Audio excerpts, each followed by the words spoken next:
টাকা তোমাকে ছেড়ে কোথাও যাবে না, তার জন্য তোমাকে এই 3টি ভুল করা পুরোপুরি বন্ধ করতে হবে। নাম্বার 1, টাকাকে চোখের আড়ালে রাখতে হবে। তুমি যত চোখের সামনাসামনি টাকাকে রাখবে, তোমার খরচ করার একটা প্রবণতা তৈরি হবে।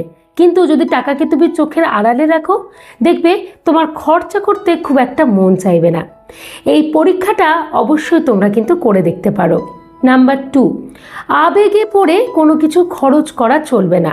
আমরা অনেক সময় আবেগের বশবর্তী হয়ে গিয়ে টাকা খরচ করতে শুরু করি বা বাজেভাবে টাকা নষ্ট করতে শুরু করে দিই।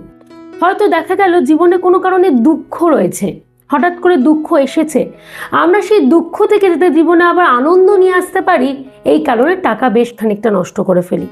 বা অনেক সময় দেখা যায় যে কোনো কারণের কোনো আনন্দের কিছু ঘটনা ঘটেছে, সেটাকে উদযাপন করার জন্য বেশ খানিকটা টাকা হয়তো আমরা নষ্ট করে দিলাম।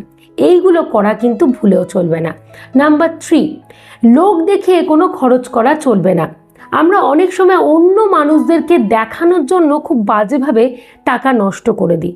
আসলে সেই সমস্ত মানুষগুলো তোমাকে হয়তো কিছু উস্কানিমূলক কথা বলল, তখন তোমার সেটা শুনে বেশ ভালো লাগলো যে বাহ, আমি এই কাজটা করেছি, এর জন্য আমাকে তারা এই কথাগুলো বলল, খুব আনন্দের বিষয়।